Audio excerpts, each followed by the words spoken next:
Hi, I'm Gardener Scott.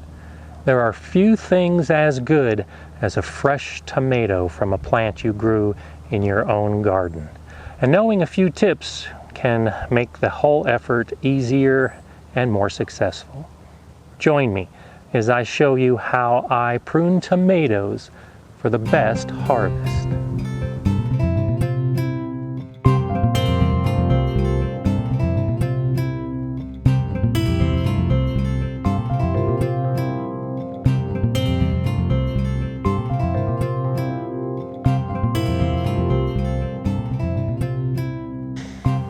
I grow my tomatoes vertically, and this is a method I recommend. You may have seen my other video that shows how I trellis the tomatoes.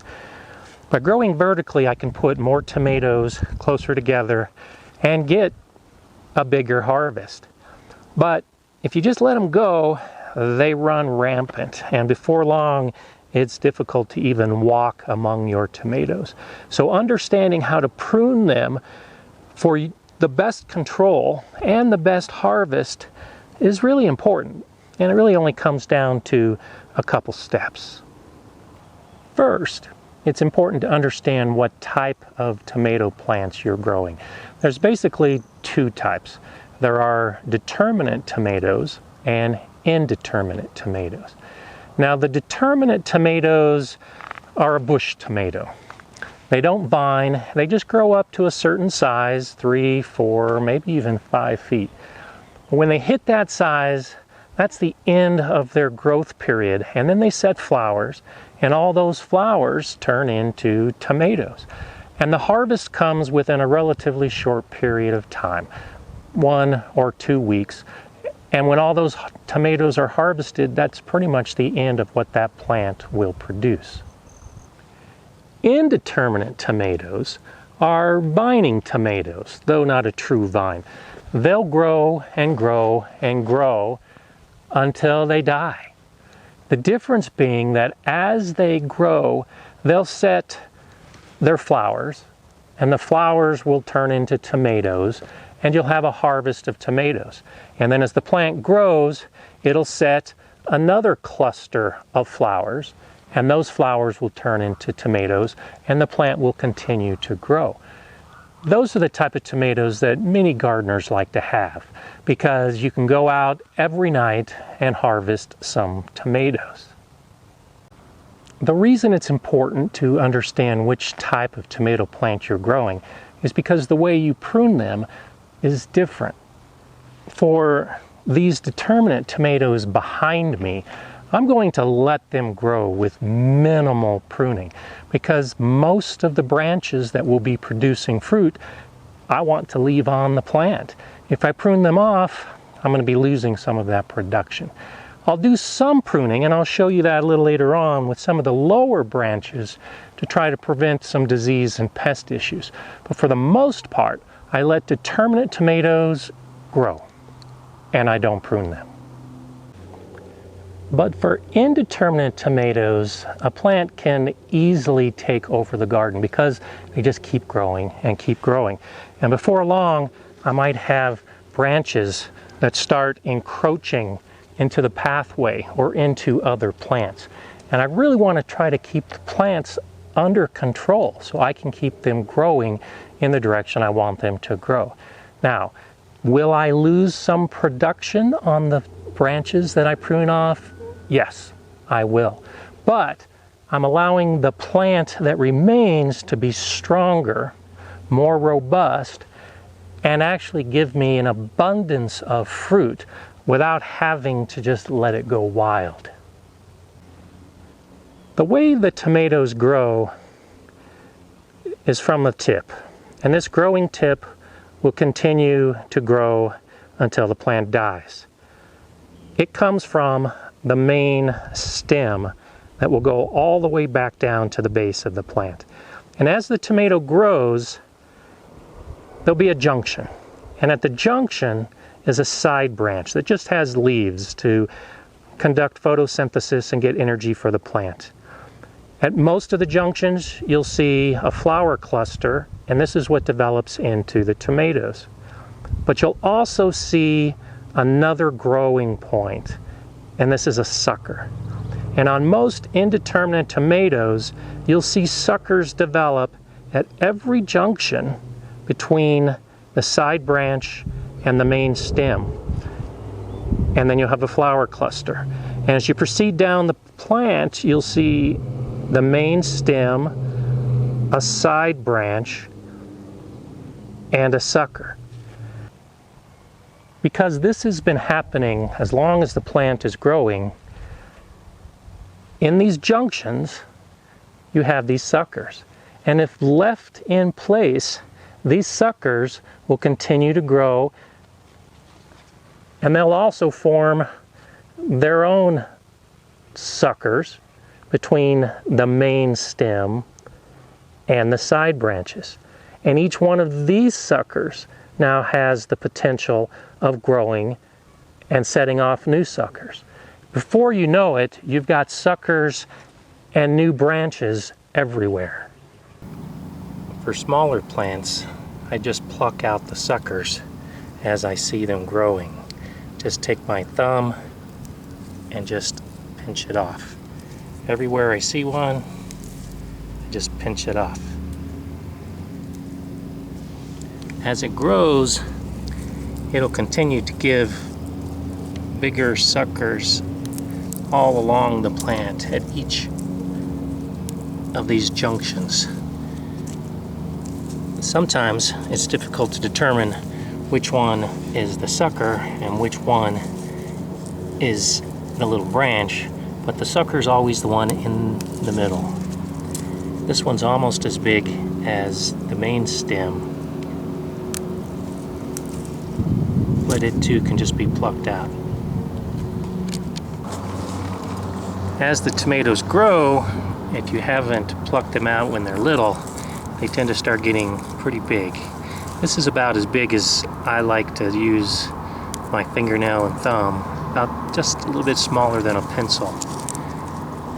And I try to cut all the way through it with my thumbnail. The problem you run into is that if you just try to pluck it out, you might actually tear the main stem and cause some damage. For suckers that have developed into bigger branches, you want to take some pruners and cut off the branch. Remember, this side branch can remain because it's serving a useful purpose, soaking up the sun's energy. This plant right here is more than ready to prune. Now, I've chosen two of the main stems as the ones that I want to trellis. And so now I can go back down the plant and take out the growing stems that I really don't need anymore. And this one at the bottom is a good example. So I'll come in and I'll cut it off close to the base of the main stem. Now you can see this is a pretty substantial growth. In fact, there's already flowers and there's already tomatoes that have started developing on this part of the stem. But it's in the way and I really don't want it anymore.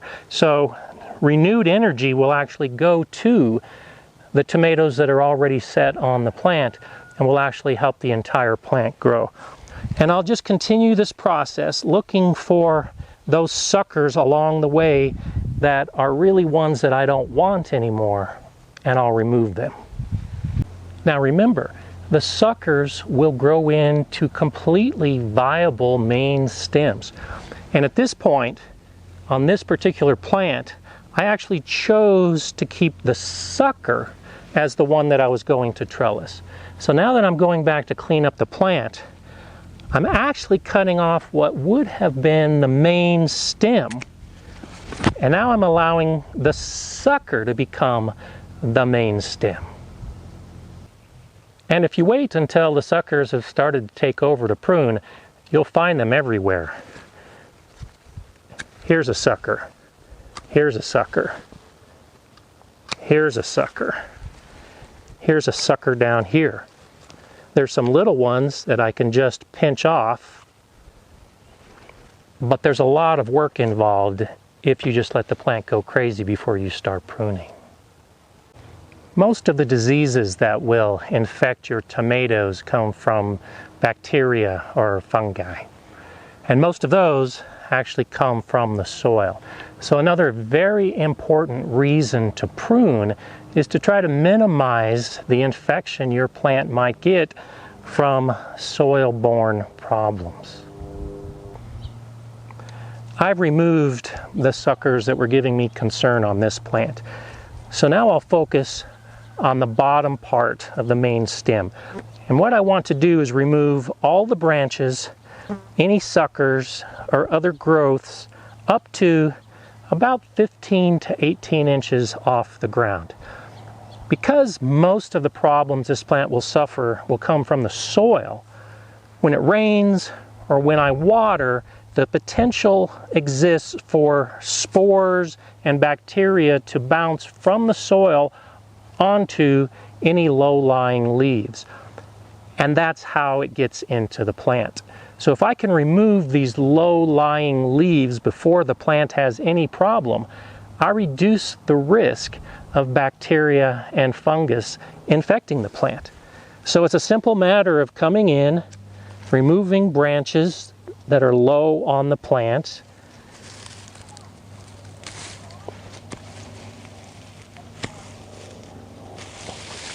and cleaning it up so it's really nice and runs minimal risk of being infected. If there's a branch that's lying low, below that 15 to 18 inch point, even if it's higher up on the plant, I'll remove that as well. Another reason for removing the suckers and that lower growth of this entire section of plants is because it improves the air circulation through this entire section. And with improved air circulation, there's less likelihood that the leaves will remain wet. And if they're not wet, they're less likely to have a bacterial or a fungus infection. I don't remove every sucker. Remember, I'm trying to get the maximum harvest in a particular space. So as I am pruning, I'm selective as to which ones I take off.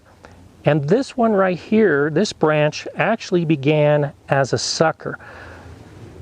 It's got flower development, it's got good vertical growth, so I'm going to tie this off to twine and make this another primary stem. It's hard to cut off branches on a tomato plant, especially when they've got flowers and fruit already forming, because isn't that the reason why you're growing tomato plants in the first place? But ultimately, by pruning off, particularly those lower branches and the suckers, you're making a stronger plant. And the fruit that remains on the plant will grow faster and bigger because it's getting more energy from the plant. As you prune, it's important to realize how you're trellising and how you're going to grow your plant. I'm growing vertically, so these plants will get 6, 8 feet tall. And so my pruning is to direct that vertical growth to get a tall, strong plant. If your trellis isn't that tall and you're growing a much shorter plant, you may choose to keep more of those suckers so that you have a bushier, lower plant. Because my plants are growing taller, I keep the lower portion as a main stem, and then I'll allow 2 to branch off. And those 2 now become strong. And as the plant gets higher, each of those 2 will have suckers, and I'll allow some of those suckers to grow. So the 1 becomes 2, and then those 2 branches may become 4 branches. So by the time I get to the top, that 6 to 8 feet height, I have a very bushy plant that should be loaded with flowers and fruit. You can accomplish the same thing if you're growing lower. Instead of removing a lot of those lower suckers, let some of those lower suckers develop into primary stems. And then as it gets a few feet higher, let some of those suckers branch out. So your plant may only be 3 or 4 feet tall. but it's the exact same type of pruning as far as you controlling how many branches grow and how bushy the plant becomes. My tomato plants are cleaned up. I'm focusing energy now into the fruit and into the future growth, and I'm ready for a good tomato season. There you have it, how I prune tomatoes for the best harvest. If you have any comments or questions, please let me know below. If you haven't subscribed to the Gardener Scott channel, you can do so now. And if you like the video, you can give me a thumbs up and share it. I'm Gardener Scott. Enjoy gardening.